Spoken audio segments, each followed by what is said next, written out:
दोस्तों नमस्कार। उत्तर प्रदेश में अभी चुनाव भी नहीं है, लेकिन राजनीति सड़क पर आ गई है। अखिलेश यादव ने लोकनायक जयप्रकाश नारायण कन्वेंशन सेंटर में श्रद्धांजलि देने के लिए कल गुहार लगाई थी, यानी वहां उनको जाना था। लेकिन रातों रात लखनऊ विकास प्राधिकरण की तरफ से वहां पर तख्तियां ही नहीं लगाई गई, एक आदेश भी जारी कर दिया गया, निर्देश भी दे दिया गया कि वहां पर नव निर्माण कार्य चल रहा है, कुछ सांप बिच्छू कातर भी हो सकते हैं, इसलिए उनको नहीं जाना चाहिए। आज जयप्रकाश नारायण की जयंती है और इस मौके पर Jayaprakash Narayan international convention centre में उनको श्रद्धा सुमन अर्पित करने को लेकर इस बार फिर सियासत गर्मा गई है। पुलिस प्रशासन ने लखनऊ स्थित JPNIC के गेट पर ऊंची टीन की दीवार लगवा दी है। आपको याद होगा कि पिछले साल भी इसी तरह की पाबंदी अखिलेश यादव पर लगाई गई थी और तब उन्होंने 10 फीट से ऊंची दीवार को फर्लांग करके जयप्रकाश नारायण के मूर्ति पर श्रद्धांजलि दी थी। ये बात इस बार यहीं तक नहीं रुकी है, बल्कि अब लखनऊ से पटना तक पहुंच चुकी है। अखिलेश यादव ने उत्तर प्रदेश की योगी सरकार पर हमला बोलते हुए राम राज्य में समाजवादियों को याद दिलाया है कि नीतीश कुमार को अब सोचना चाहिए कि वो NDA में नरेंद्र मोदी को समर्थन देते रहेंगे या नहीं। ये टीन शेड लगा करके सरकार कुछ तो छिपाना चाहती होगी। टीन शेड आखिरकार क्यों? किसी महापुरुष का सम्मान क्यों नहीं करने दे रहे? अगर किसी की जयंती पर, और वो भी समाजवादी महान नेता जयप्रकाश नारायण जी की जयंती पर, और ये कोई पहली बार नहीं हो रहा है, हर वर्ष जयप्रकाश जयंती के दिन समाजवादी लोग यहाँ इकट्ठे होते थे, उनका माल्यार्पण करते थे, सम्मान के लिए यहाँ पर आते थे, अपने विचार रखते थे। ये टीन शेड लगा करके सरकार आखिरकार क्या छिपाना चाहती है? कहीं ऐसा तो नहीं कि बेचने की तैयारी हो? क्योंकि जयप्रकाश नारायण को अपमानित करना, उन्हें श्रद्धांजलि नहीं देने देना, यह समूचे समाजवादियों का अपमान है।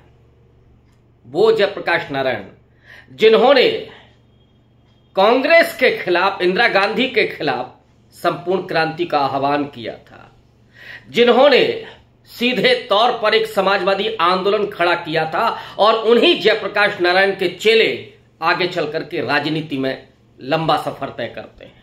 उनमें लालू प्रसाद यादव भी हैं तो नीतीश कुमार भी, और अखिलेश यादव के पिता मुलायम सिंह यादव भी थे। क्या अब समाजवादी खेमे में इसी मुद्दे पर एकता बन पाएगी? और सबसे बड़ा सवाल तो यह है कि क्या नीतीश कुमार वापस आएंगे? और इतना ही नहीं है, हरियाणा चुनाव के नतीजों के बाद एक अंदरूनी खबर यह भी चल रही है कि राहुल गांधी चाहते हैं कि नीतीश कुमार आए और उनको प्रधानमंत्री बनाया जाए। क्या नीतीश कुमार इस ऑफर को स्वीकार करेंगे? दिल्ली से लेकर के लखनऊ तक अगर ये ऑफर बार बार नीतीश कुमार को दिया जा रहा है, इसके कुछ मायने भी हैं।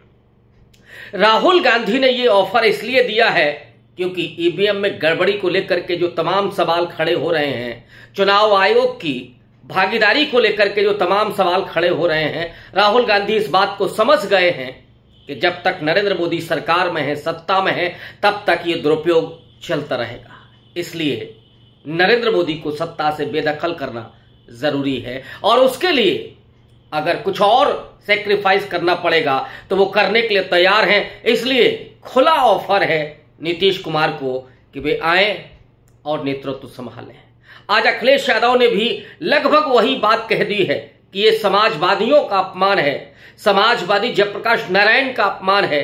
इसलिए समाजवादी नीतीश कुमार को और जेपी के चेले नीतीश कुमार को नरेंद्र मोदी की सरकार से समर्थन वापस लेना चाहिए और संभालना चाहिए उन्हें अपना दायित्व। अखिलेश यादव ने आज लखनऊ में जो किया है वो याद दिलाता है कहीं ना कहीं मुलायम सिंह के हल्ला बोल के, मुलायम सिंह के उस संघर्ष की जिसमें बड़ी से बड़ी सत्ता के सामने वो तमाम अपने नौजवान कार्यकर्ताओं के साथ कूच करते थे। अखिलेश यादव जब से लोकसभा चुनाव में एक बड़ी सफलता हासिल कर चुके हैं, देश की तीसरी सबसे बड़ी पार्टी बनाकर के उन्होंने खड़ा किया है, तब से उनके आसमान पर बुलंद हैं हौसले। और इन्हीं हौसलों का आज एक और परचम दिखा जब अखिलेश यादव सीधे तौर पर रात को भी पहुंच गए थे और आज भी उन्होंने वक्तव्य ही नहीं दिया,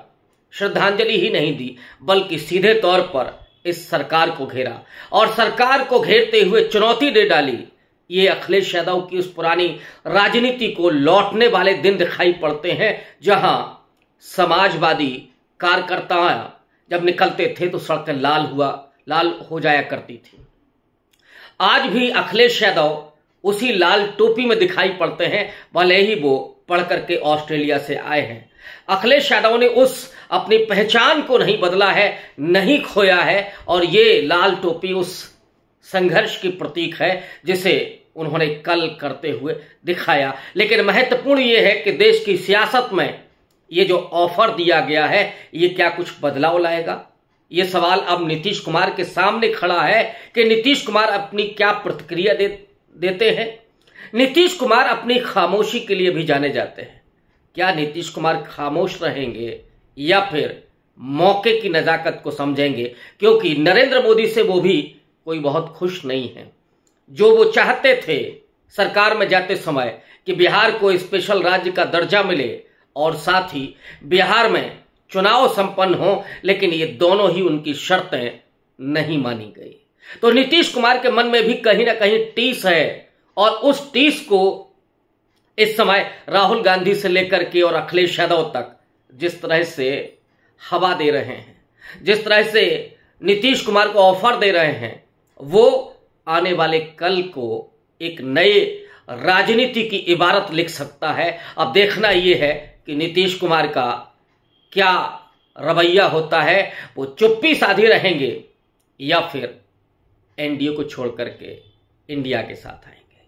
अभी के लिए बस इतना ही। बहुत धन्यवाद, शुक्रिया।